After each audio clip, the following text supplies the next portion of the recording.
बेटी एक ही अच्छी। सहजानपुर में प्रभा अपने परिवार के साथ रहती थी। शादी के 1 साल के अंदर ही भगवान ने उसे पुत्र रत्न दे दिया था, पर उसे फिर भी अपना संसार अधूरा ही लगता था। उसे एक बेटी की चाहत थी। भगवान से मन्नत मांग कर आई हूँ मैं, बस एक बच्ची हो जाए, फिर हमारा परिवार पूरा हो जाएगा। हमारे घर भी कोई आ जाएगी जो मेहुल को राखी बांध सकेगी। और क्या था, भगवान ने प्रभा की सुन ली और एक नहीं, एक साथ 2-2 बेटियां दे दी उसे। प्रभा का घर ज्योति और कियारा की किलकारी से गूंज उठा। पर कहते हैं ना, भगवान हमें कुछ चीजें इसलिए भी नहीं देते क्योंकि वो हमारे लिए सही नहीं होती। पर प्रभा ने तो भगवान से जिद कर ली थी कि उसे बेटी चाहिए, और उसके घर ऐसी बेटियां हुई कि उसके दिल से बेटी की चाहत ही खत्म हो गई। कियारा और ज्योति 2 जुड़वा बहनें थी। समानता के नाम पर उनके बीच एक ही चीज समान थी, जैसे कि दोनों ही अव्वल दर्जे की आलसी और सुकुमार लड़कियां थी। चलिए आपको ले चलते हैं कियारा और ज्योति के घर पर, जहां सुबह के 10 बजे सभी नाश्ता कर बाकी कामों में लगे हुए हैं। कियारा और ज्योति अपने कमरों में आराम से खर्राटे लेती हुई सो रही हैं। सुबह के 10 बज गए मम्मी जी, और ना ज्योति दी उठी है और ना ही कियारा दी। उनके कॉलेज का टाइम हो गया है। मैं वॉशिंग मशीन चलाने जा रही हूँ, उन दोनों को कह दीजिएगा कि नहाकर कपड़े धोने में डाल दे, वरना उनके कपड़े रह जाएंगे। उफ, ये लड़कियां भी ना अभी तक सोई हुई है, हद हो गई है। भाभी अकेले काम कर रही है और ये दोनों घोड़े बेचकर सो रही है। ना शर्म है ना लिहाज, न जाने किस पर चली गई है दोनों। जब ये दोनों पेट में थी ना, रमेश पान वाले के पान बहुत खाती थी तुम, बार बार उसी का चेहरा देखती थी। पान की दुकान खोलने के पहले वो भी एक नंबर का आलसी था। मुझे तो तुम्हारी बेटियों में बहुत हद तक उसके गुण दिखने लगते हैं। घर की लड़कियां इतनी देर तक सोई रहती है क्या? हमारा मेहुल तो खुद 6 बजे उठकर तैयार हो जाता है। कम से कम अपने भाई से तो सीखे कुछ। रुकिए जी, मैं अभी जाकर उन दोनों की कुटाई करती हूँ। तभी बाहर से मेहुल आता है। कियारा और ज्योति गई ना कॉलेज? अरे नहीं, उन्हें उठाने ही जा रही हूँ। बोल। क्या आज तो उनके फाइनल सेमेस्टर के एग्जाम है? जल्दी जाओ, उठाओ दोनों को, मैं तब तक गाड़ी निकालता हूँ। तीसरी बार सेमेस्टर के एग्जाम देने वाली है दोनों। अगर इस बार एग्जाम मिस हुआ तो फिर बैठने भी नहीं देंगे इन्हें। तो एग्जाम में बैठकर कौन सा पास हो जाएगी दोनों? फेल ही तो होने वाली है। मैं जानता हूँ ना, दिन भर फोन चलाती है। भागती हुई प्रभा अपनी बेटियों के कमरे में जाती है और उन्हें उठाती है। सोने दो ना मम्मी, ऐसे भी रात 10 बजे तक हम पढ़ रहे थे। अब 8 घंटे की नींद तो पूरी करेंगे ना। Beauty sleep. 12 घंटे की नींद पूरी कर चुकी हो तुम दोनों। 2 मिनट में तैयार हो जा, वरना अगर आज एग्जाम छूट गया तो एक ग्रेजुएशन की डिग्री भी नहीं होगी तुम लोगों के पास। पढ़ाई तो तुम दोनों करती नहीं, घर का काम तुम्हें आता नहीं, इस काबिल भी नहीं हो तुम दोनों कि मैं कहीं शादी करवा दूं। जैसी तुम्हारी हरकतें हैं, पता चला लड़के वाले तुम्हें वापस यहाँ छोड़कर चले गए। पूरे शाहजहानपुर में तुम्हारी बेटियों की जैसी कोई बेटी नहीं है मम्मी। लड़के मरते हैं हम पर, जिस पर हाथ रख देना वो शादी को हाँ कह दे। वो तो बस हमें अभी शादी नहीं करनी क्योंकि हमारे लायक लड़का दिखा नहीं अभी तक। उठ गई तुम दोनों? जाओ नीचे, तुम्हारा भाई इंतजार कर रहा है, जल्दी कॉलेज के लिए निकलो। ज्योति और कियारा इतनी देर से कॉलेज पहुंचती है कि उन्हें एग्जाम में बैठने ही नहीं दिया जाता। 3 साल की ग्रेजुएशन को तुम दोनों ने 6 साल का कर दिया, उसमें भी एग्जाम के दिन इतनी देर से आ रही हो तुम दोनों। रिपोर्टिंग टाइम 9 बजे का था और तुम दोनों 11 बजे आ रही हो। Sorry, I can't allow you both girls in the classroom. You can go. वैसे भी एग्जाम में बैठकर तुम दोनों सिर्फ चीटिंग ही कर सकती हो। अब फिर से ग्रेजुएशन शुरू से शुरू करना, तब शायद तुम पास हो जाओ। ज्योति और कियारा एग्जाम नहीं दे पाती। दोनों बहनों को मेहुल के साथ गाड़ी में वापस घर आना पड़ता है। तब रास्ते में कियारा कहती है, अरे ज्योति देख देख, ये रेस्टोरेंट तो यहाँ पहले नहीं था, लगता है नया खुला है। चलना यहाँ पर खा कर आते। गाड़ी रोको ना भैया। हद हो तुम दोनों, अरे एग्जाम देने को नहीं मिले और अभी तुम्हें रेस्टोरेंट में खाना खाने जाना है। तुम भी ना भैया प्लीज, अब वो 70s की आंटियों की तरह तो बात मत करो। इन लोगों के सामने ना कुछ भी बोलना बेकार है। हम दोनों शाम में यहाँ आ जाएंगे यार कियारा। घर पर वापस आने के बाद कियारा और ज्योति को जरा भी इस बात से बुरा नहीं लगता कि वो दोनों फेल हो चुकी हैं और 26 साल की उम्र में उनके पास हाईएस्ट डिग्री 12th की है। ये हींग की स्मेल क्यों आ रही है भाभी? आपने दाल में हींग का छौंक लगाया है क्या? आपको पता है ना मैं नहीं खाती हींग। एक काम करिए, मेरे लिए फ्राइड राइस बना दीजिए। बहुत हो गया तुम दोनों का। मैं तुम दोनों के लिए लड़का देखना शुरू करती हूँ और 6 महीने के अंदर हाथ पीले कर दूंगी दोनों के। फिर अपने घर जाना और जो करना है करना। पता नहीं किस मुहूर्त में मैंने भगवान से एक बेटी मांग ली थी। ना पढ़ाई होती है तुम लोगों से, ना मुंह से अच्छी बातें कर पाती हो। अब से तुम दोनों किचन में अपनी भाभी की मदद करोगी और उनसे रसोई का काम सीखोगी। बुरा मत मानिएगा दीदी, लड़की को तो अपना घर छोड़ना ही पड़ता है। मम्मी जी ठीक कह रही हैं, आप 10 बजे उठे या 12 बजे, हमें तो कोई तकलीफ नहीं है। और आपके ससुराल वालों को ये बिल्कुल भी अच्छा नहीं लगेगा और दिन रात आप दोनों को ताने सुनने पड़ेंगे। अब से ना आप दोनों किचन में मेरी मदद कर दिया करिए, इससे आपकी शादी के लिए ट्रेनिंग भी हो जाएगी। और हाँ बहू, इन लोगों को इंट्रोडक्शन की ट्रेनिंग भी दे देना। इन्हें पता तो होना चाहिए कि लड़के वालों के सामने किस तरह से बर्ताव किया जाता है, वरना ये दोनों उन्हें भी भौं भौं कहकर भगा देंगी। और क्या था, जोरों शोरों से कियारा और ज्योति के लिए लड़के देखे जाने शुरू हो जाते हैं। जैसे ही शंकरी ताई को पता चलता है कि प्रभाकर जी अपनी बेटियों के लिए लड़के ढूंढ रहे हैं, तो वो फौरन वहां पहुंच जाती है। राम राम शिठानी, बताओ दोनों लड़कियों के हाथ पीले करने की सोच रही हो और मुझे भी खबर नहीं दी है? ऐसा कौन सा लड़का है जो मेरी नजरों से छिपा हुआ है?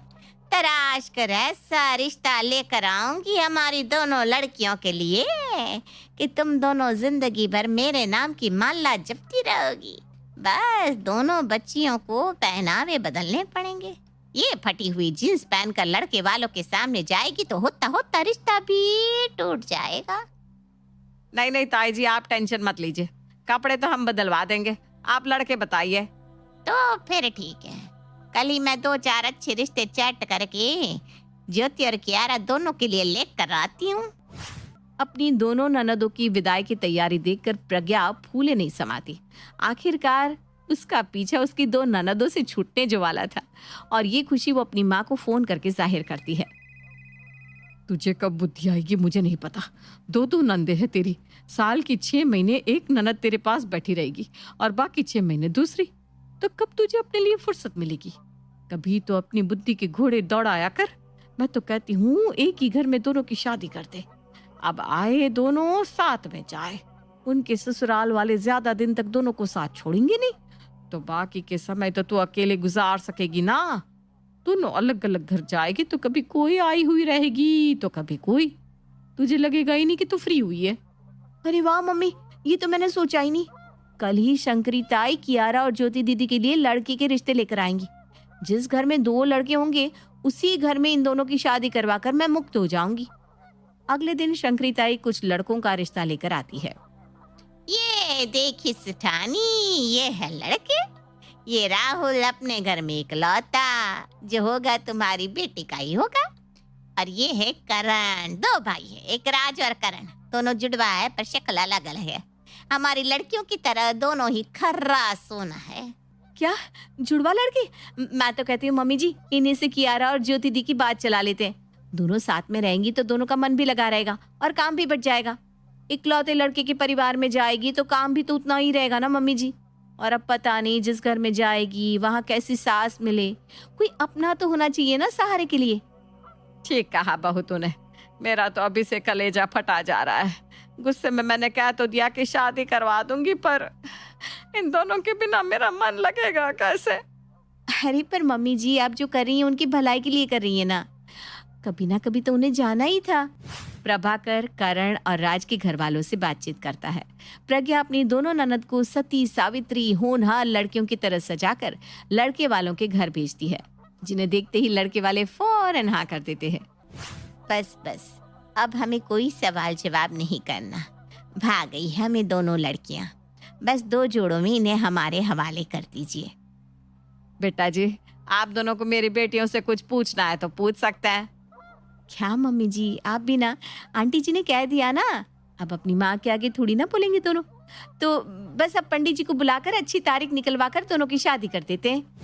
और एक ही मंडप में ज्योति और कियारा राज और करण की बीवियां बनकर अपने ससुराल चली जाती हैं। बेटा, इस थाल में पैर रखकर अंदर आ जाओ। पर मम्मी जी, मैंने अभी पेडिक्योर करवाया है, मेरे नेल्स खराब नहीं हो जाएंगी? अरे बहू, जो नियम कायदे हैं वो तो करने ही पड़ेंगे ना। ऐसे भी तू बड़ी बहू है, जो तू करेगी वही तो तेरी देवरानी तुझसे सीखेगी। ज्योति यार लेट मत करना, तुझे नहीं रखना इस थाल में पैर तो मैं रख कर आगे बढ़ जाती हूँ, मुझे नींद आ रही है। अरे बहू, तुम अपनी जेठानी का नाम नहीं ले सकती, अब वो तुम्हारी बहन नहीं रही। जेठानी का पद ऊंचा होता है, ओहदे में वो तुमसे बड़ी हुई क्योंकि राजकरण से 1 मिनट पहले पैदा हुआ था। ये क्या बात हुई भला? अब जब तक ज्योति, मेरा मतलब है जेठानी कुछ नहीं करेगी तब तक मैं भी कुछ नहीं कर सकती। हमेशा एक साथ रहने वाली 2 बहनें अब देवरानी जिठानी बन चुकी थी। अगली सुबह कियारा तो अपने कमरे से साड़ी पहनकर निकलती है, पर ज्योति सूट पहनकर, जिसे देखकर शांति कहती है, अपनी देवरानी से कुछ सीखो ज्योति। कल भी नियम करने में वो आगे आगे आ रही थी और आज भी साड़ी पहन कर आई है। यहाँ तो सब उल्टा ही हो रहा है। अभी इसे आए हुए 2 मिनट नहीं हुआ और आपको ये प्यारी होगी। अभी तक इसने अपनी जुबान कहाँ खोली है मम्मी जी? एक बार मुंह खोलेगी तो आपका मुंह हमेशा हमेशा के लिए बंद कर देगी। कुछ ऐसी है कियारा। अरे भाई, ये जो खुद अपनी माँ की नहीं हुई वो आपकी क्या होगी? और तू दिन भर पार्टी करती है, तेरे ही कारण, तुझे चीटिंग करवाने के कारण ही मैं फेल हो गई। बढ़िया आई मेरी इंसल्ट करने वाली, सबसे बड़ी नकचड़ी ना तू है, दिन भर भाभी से सारा काम करवाती रहती है। अपनी जेठानी से जबान लड़ाते हुए तुझे शर्म नहीं आती? एक थप्पड़ मारूंगी ना तो ठीक हो जाएगी। पर तू तो उस लायक भी नहीं है कि मैं तुझे थप्पड़ मार सकूं। अरे तुझे छूने से ना मेरे हाथ गंदे हो जाएंगे।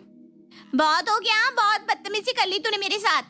ये यहाँ रहेगी मम्मी जी तो मैं इस घर में नहीं रहने वाली, मैं यहाँ से जा रही हूँ। और ये कहती हुई ज्योति गुस्से में अपना सामान बांधकर मायके लौट जाती है। अपनी ननद को विदा कर प्रज्ञा आराम से अपने बिस्तर पर लेटती ही है कि टिंग टोंग उसके घर की दरवाजे की घंटी सुनाई पड़ती है। अभी कौन आया होगा? प्रज्ञा जाकर दरवाजा खोलती है और सामने क्या देखती है? 6 घंटे पहले विदा हुई उसकी ननद दरवाजे पर खड़ी है, जिसे देखते ही प्रज्ञा बेहोश हो जाती है। अभी तो आपको विदा किया था, आप यहाँ फिर से? ये कहते कहते प्रज्ञा बेहोश होकर फर्श पर गिर जाती है। सभी भागते दौड़ते वहां आते हैं और उसके चेहरे पर पानी छींटकर उसे होश में लाते हैं। अब पहले ही दिन अपने ससुराल को छोड़कर कैसे आ सकती है दीदी? इस तरह से ससुराल नहीं चलता, ऐसे निपटे नहीं रिश्ते। मम्मी जी आप ही कुछ समझाइए ना। अरे कितना तो समझाया मैंने बेटी को, पर कहती है जहाँ मेरी देवरानी रहेगी मैं वहां नहीं रहूंगी। तो किसने कहा था तुम्हें अपनी दोनों बेटियों को एक ही घर में ब्याह करने को? बड़े बुजुर्गों ने कहा है कभी भी 2 बहनों की शादी एक घर में नहीं करनी चाहिए, वरना ना मायके में शांति रहती है और ना ही ससुराल में। ये बात उन्होंने ऐसे ही नहीं कही होगी, पर तुम लोगों ने पता नहीं क्या सोच कर दोनों को एक ही घर में भेज दिया। अब तो ये चलता ही रहेगा। तुमने तो मुझे कहा था मम्मी की शादी के बाद सूट पहनना, और तुमने उससे बताया कि साड़ी पहननी चाहिए, जिस कारण मम्मी जी उसकी तारीफ करती है और मुझे खरी खोटी सुनाती है। अरे दीदी वो तो अपनी अपनी समझ की बात है। वाह, ये सही है। जब बुरे थे तो हम दोनों बुरे थे और अब अचानक ही वो अच्छी हो गई। ये क्या बात हुई? अगर आप लोगों को उसका ही इतना ही साइड लेना है तो लेते रहिए, मैं बाहर जाकर स्टेशन में ही सो जाऊंगी। हाँ बस। आ जाओ जाओ सो जाओ। अरे जी क्या बोल रहे हैं आप? ब्याही थ्याही बेटी से कोई इस तरह से बात करता है क्या? नहीं नहीं बेटा, ये तेरा घर है, तू क्यों जाकर सोएगी स्टेशन में? बहनों में तो छोटी मोटी बातें हो ही जाती है, तू उससे 1 ही मिनट तो छोटी है, सुन लेती उसकी बातें। बड़ी बहन ही तो है वो तेरी। पर ओहदे में तो मैं बड़ी हूँ ना मम्मी, क्यों मैं सुनूं किसी की बातें? अब जिस दिन वो यहाँ वापस आएगी उस दिन मैं अपने ससुराल जाऊंगी। मैं तो सोच रही हूँ कि हम ये फिक्स ही कर लेते हैं, महीने के 15 दिन वो ससुराल में रहेगी और बाकी 15 दिन मैं। तो फिर मैं कब अपने मायके जाऊंगी दीदी? शादी के 3 साल होने आ गए मेरे, आज तक मैं ना मायके जा सकी, क्योंकि कभी आपका तो कभी कियारा दीदी का काम लगा ही रहता था। अब मुझे लगा कि मैं मायके जा पाऊंगी, पर यह हालात देखकर लगता नहीं कि वो दिन कभी भी आएगा। और क्या था, थोड़ी बहुत सुधरी ज्योति वापस से अपने अंदाज में आ जाती है और दिन भर आराम करती और अपनी भाभी से ही काम करवाती। अगर कोई कुछ कह दे तो उसका एक ही जवाब होता था, 2 दिन के लिए आई हुई ब्याही बेटी भी भारी लगने लग गई ना आप लोगों को? अच्छा है, ससुराल में वो देवरानी और यहाँ मेरे देवरानी के मायके वाले। आज 15वां दिन है, टेंशन लेने की जरूरत नहीं है, जा रही हूँ अपने ससुराल और मुफ्त की रोटियां ना नहीं तोड़ूंगी। यहाँ ज्योति अपने मायके से निकलती है, वहाँ कियारा अपने मायके आ जाती है। कहीं अब मेरे प्राण पंखेरु न उड़ जाए, एक गई तो दूसरी आ गई। हे भगवान, 2 ननदें कभी किसी को मत देना। 15 दिन से भरी हुई कियारा अपने मायके आकर फूट पड़ती है। काश शादी कर दी मम्मी तुमने मेरी, ऐसे वैन भगवान दुश्मन को भी ना दे। जिठानी क्या बन गई, पहले दिन मुझसे क्लेश करने लग गई। शुरुआती दिनों में ससुराल में कितने काम होते हैं तुम जानती हो ना।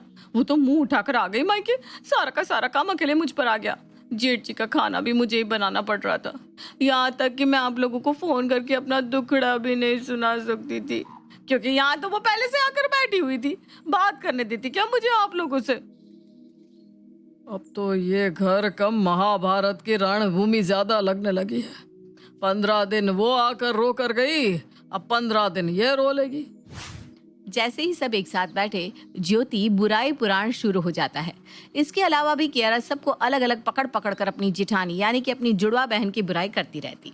इसी बीच शांति प्रभा को फोन करती है। ये कैसी बेटियां भेज दिया आपने हमारे घर प्रभा जी?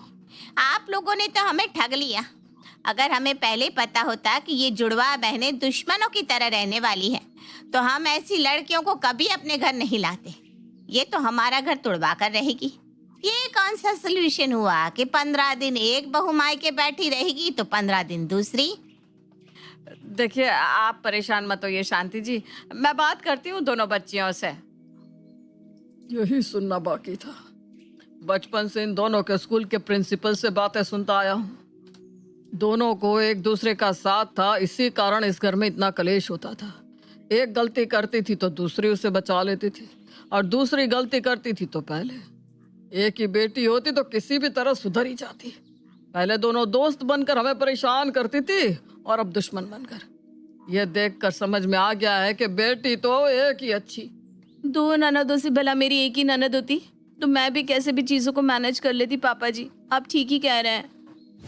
और इस कलेश का कोई हल निकलता ही नहीं, और प्रज्ञा का लगाया हुआ दिमाग उसी पर भारी पड़ जाता है।